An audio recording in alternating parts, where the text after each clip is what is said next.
My name is Roberta Kajak. I live in Fondillis in District G. And thank you, Oliver Pennington and Helen Brown. Thank you so much for replacing the board members that were grading, could we say. The community there was a lot of distrust, and I think it was well placed.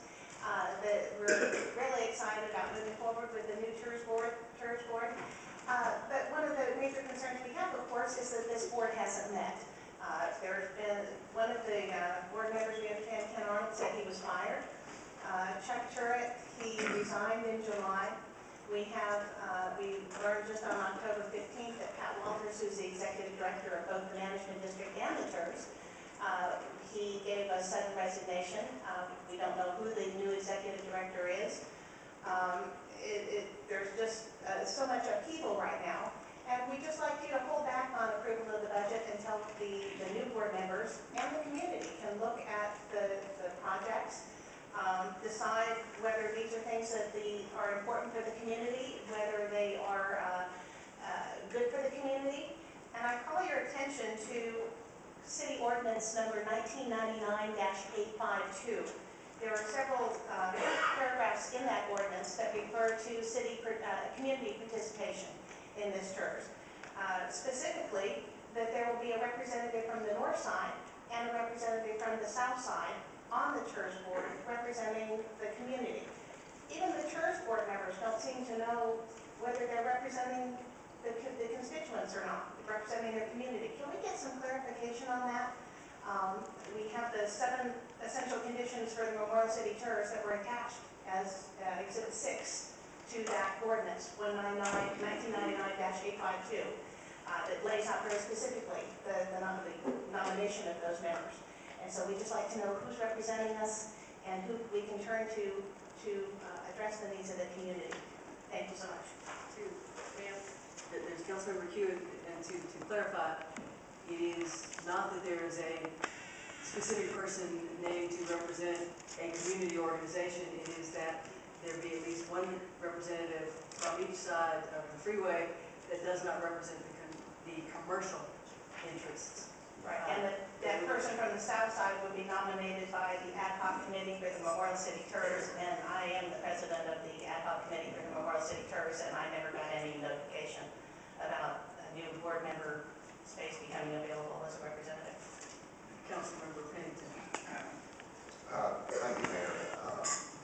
You and I discussed this matter last night, and I think I told you that I brought it up with Ms. Char, who is the mayor's appointments person, and it's my understanding that they believe that it was applicable to the first appointments, but not to subsequent ones. But, we could have some more discussions about that.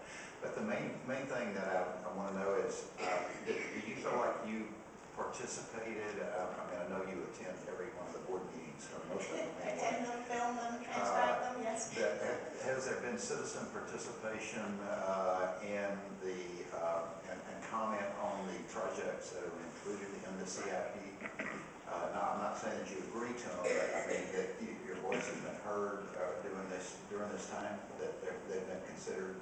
Not at all. As a matter of fact, I called LAM this morning to find out what the position or what the current status is of the Berry Knoll East project. And I was told by Mr. Muhammad Ali, I believe, he said, oh, the city's already approved the budget for Berry Knoll, and it's just waiting on the next day or so on approval from the city. And as a matter of fact, we are posting the call for bids in this Friday's business journal. I mean before the TERS. The matter has come before the TERS meetings from time to time. Have you commented at the TERS meetings as the issues have come up? On specific projects? Yes. Well, of course. Okay, But so we don't feel like it's been heard. You have commented, but you don't think you've been heard. Correct. And one of the things that we've asked for is to have some input in things like Berry Knoll. We have bike lanes. Do we have green space? Are there, are the sidewalks adequate for pedestrians going to and from Bunker Hill School, from the residential areas to the commercial areas to the schools? We don't have any idea. We don't have it, and we know it's a 2-year level of service, storm drain service. We think it could be more. You're going to tear up the streets. So you haven't seen any preliminary plans for any of the improvements that are proposed to be included in the CIP budget, I mean, those were not discussed at the public meeting? None. And like I said, we understand this, I heard this morning that it's going out for bid on Friday, so, you know, if you want the community to have some trust, and we expect some transparency, and we expect some input.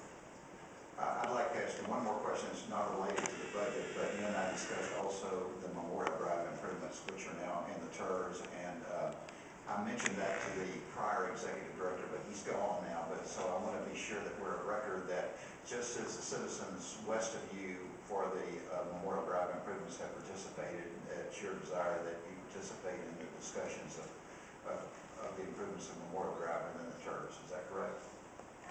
Would appreciate that very much, as well as on West Bow and any other improvements, Maryknoll, West Bow, Memorial Drive, whatever they're looking at, Town and Country Way. Right. We see a lot of money being spent and very, very little, if any, community input. Have you discussed with any of the new directors whether or not they reviewed any of these items that are in the budget? I think a couple of them are speaking today, maybe you could ask that question to the Okay, director. but- I've heard that they haven't. Okay. Bob Tucker says he hasn't had an opportunity to look at the projects and discuss them. Okay, thank you very much. Thank you so much.